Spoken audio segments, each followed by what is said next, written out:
Hi there, I am Aman and you're watching PTO classes.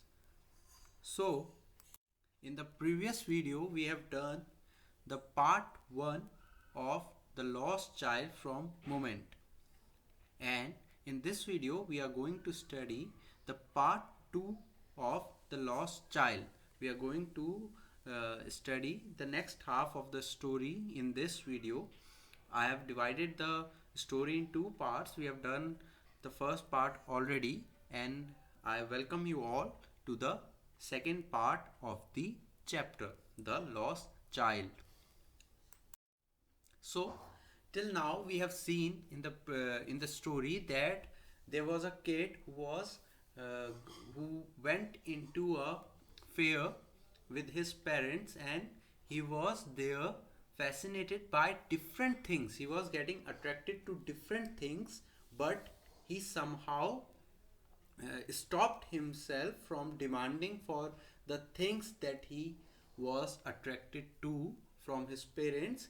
And there were numerous things like, first the kid got attracted to the toy shops, second the kid got attracted towards the dragonflies, the kids got attracted to the balloons, the kid got attracted to the sweet shops, the kid got attracted then to the snake charmer. So there were a few things that the kid was getting fascinated to, but somehow he managed to stop himself from asking his parents for those things. And the reasons also, we have seen that what the reasons the child gave for those things, that why he is not asking from his parents. But now at the last stage, he came around a roundabout, a ride. He came about a ride, and he was fascinated with that ride, and he wanted to go into the ride along with his parents. And he uh, he at last managed to ask very strongly to his parents that please let him go to the ride. Till now he was asking in a murmur, in a voice, in a very low voice, but now he was asking very strongly to his parents for the demand of roundabout. So now let's see that what the reaction the parents gave to his to their child, and do they fulfill his wish or not. So let's start. There was no reply. He turned to look at his parents. They were not there ahead of him. He turned to look on either side. They were not there. He looked behind. There was no sign of them. So what happened? There was no reply to his request. He looked, he turned to look at his parents, but they were not there. Ahead of him, they were not there. He turned to look on either side. They were not there. He looked behind. There also there was no sign of his parents. So a full deep cry rose with his dry throat, and with a sudden jerk of his body, he ran from where he stood, crying in real fear, "Mother, father!" So now a very deep cry rose within his dry throat. A very huge noise, a shrieky noise came from his throat, and he, with a sudden jerk of his body, he ran from where he stood. He ran towards the directions wherever he could go. He ran here and there, and he was crying in real fear, and he was calling out for his parents. Tears rolled down from his eyes, hot and fierce. So tears started to flow from his eyes. They were very hot, and his flushed face was convulsed with fear. His whole face was filled with fear. Panic stricken, he ran to one side first, then to the other, hither and thither in all directions, knowing not where to go. "Mother, father!" he wailed. His yellow turban came untied, and his clothes became muddy. So, what happened? He ran here and there. His face was filled with fear. He was panic stricken. He was very um, he was panicked at that moment, and he ran one side first, then to the other side, and he was crying for his parents. So what happened? He was very scared by not finding his parents around, and he was wearing a turban, yellow turban, and it also came down, and his clothes became very muddy, filthy. Having run to and fro in a rage of running for a while, he stood defeated, his cries suppressed into sobs. At little distances on the green grass, he could see, through his filmy eyes, men and women talking. He tried to look back intently among the patches of bright yellow clothes, but there was no sign of his father and mother among these people, who seemed to laugh and talk just for the sake of laughing and talking. So now what was happening? He was running to and fro. He was running in forward direction, and he was coming backward in a rapid motion, and he was in a rage of running. He was very angrily running, and he stood defeated. He was feeling like he has lost the battle. He has lost his parents. His cries suppressed into sobs. Sobs are crying very heavily. So he was now crying very heavily at little distances on the green grass. So in the little distances, he could see men and women talking. There were people talking around him. He tried to look intently. He tried to identify that whether his father is among those men, whether his mother is there among those women. But no sign of his parents were there among these people, who were just laughing for the sake of laughing, who were just talking for the sake of talking. So he was getting annoyed with their laughs and talks, that why these rubbish peoples are talking without any reason, why my parents are not with them, why I am not with my parents. So let's see what happened. Next. He ran quickly again, this time to a shrine.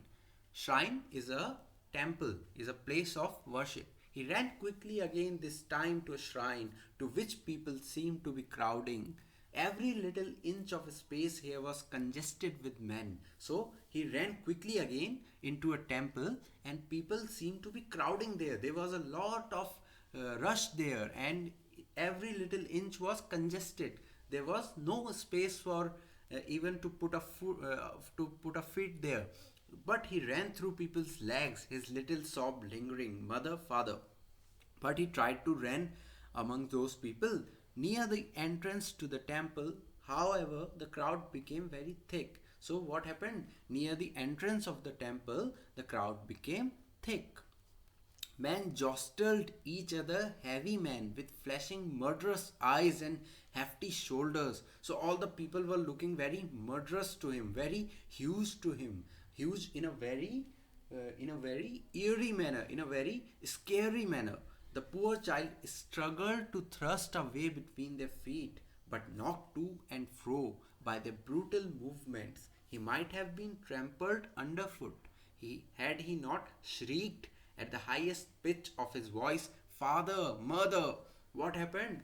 He was struggling to go through them, and he managed somehow to go through them. But what happened? Their brutal movements just trampled him underfoot. He got trampled on their foot, on their feet. So what happened?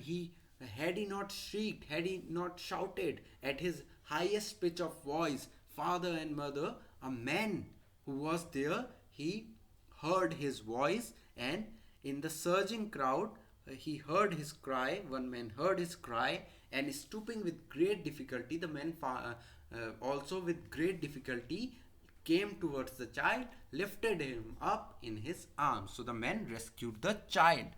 "How did you get here, child? Whose baby are you?" the man asked as he steered clear of the mass. So the man asked him his whereabouts, that who was he and whose child he was. The child wept more bitterly than ever now, and only cried. He was now crying more than ever, and he only said one thing: "I want my mother, I want my father." See the irony? In the beginning, he was wanting a lot of things. He was getting fascinated by a lot of things. But now he only needed his parents. So, what happened next? We will see in the next paragraph. So, what happened next? Let's see. The man tried to soothe him, tried to calm him by taking him to the roundabout. So, the man took him near the roundabout where he always wanted to go. For that only he was shouting to his parents that please take me to the roundabout. Will you have a ride on the horse? The man asked gently as he approached the ring. So he asked gently, will you have a ride to the horse?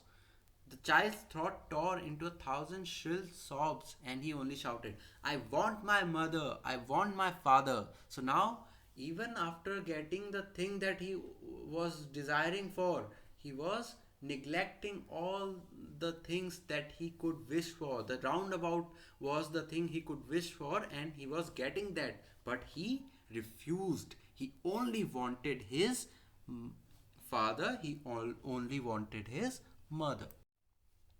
Now see what happened. The man headed towards the place where the snake charmer still played on the flute to the swaying cobra. Listen to that music, child.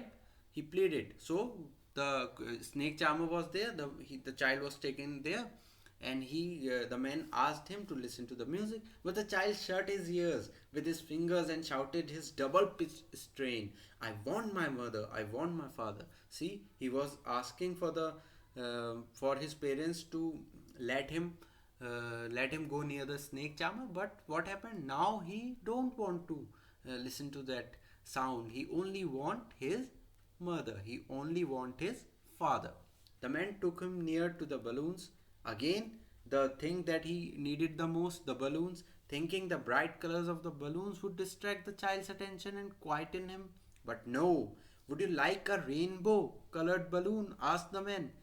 The child turned his eyes from the flying balloons and just sobbed, I want my mother, I want my father.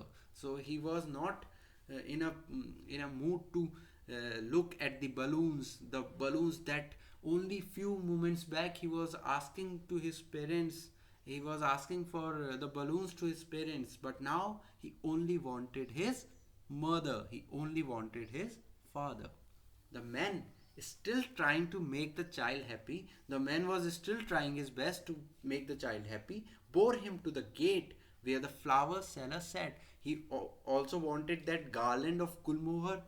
He said that, look, can you smell those nice flowers, child? Would you like a garland to put round your neck? So he was giving him the garland that he desired. But what happened? Can you guess what would have happened? See, the child turned his nose away from the basket and retreated. His sob, I want my mother, I want my father. So the child was not in a position to take that garland, and he again said the same thing that he needed, that I want my mother, I want my father. Thinking to humor his disconsolate charge by a gift of sweets, the man took him to the counter of the sweet shop. What sweets would you like, child? He asked. So he took him to the sweet shop. You remember that he wanted the sweets also? He asked. The child turned his face away from the sweet shop and only sobbed, I want my father, I want my mother. So here comes the conclusion of your story. The child was taken to the sweet shop, and again he was not willing to take anything from that man, and he only demanded for his parents. So now it is a conclusion of the story, but the story here is left for the readers to think that what could have happened next. So I am giving you the task that think about it, think about what could have happened. Um, um, was the child successful in meeting his parents? The man who was with him, was he a good man? He took him to his parents. Uh, he he took him to the parents. He found his parents, or was he an evil person? Was he an evil man who just took the child away? So what could have happened? Think about it. Think how the ending of the story can be like. So the end is up to you, your imagination. Write about it, write, think about it, and then write what could be the ending to the story. I've already provided you the word meanings in the first part, in the first PDF, with the 2 questions that were there from the first part. The last 3 questions from the chapter I will provide with the PDF. You will do the 3 questions after the second one where you have left. So complete the whole question answers, then your chapter is over. We will meet uh, in the next video. So this was the chapter first from Moments, The Lost Child. I hope you have liked the video, enjoyed the chapter, and complete your work. We will meet again in the next video. Till that time, subscribe to the channel, like the videos. I am Aman. You are watching PTO classes.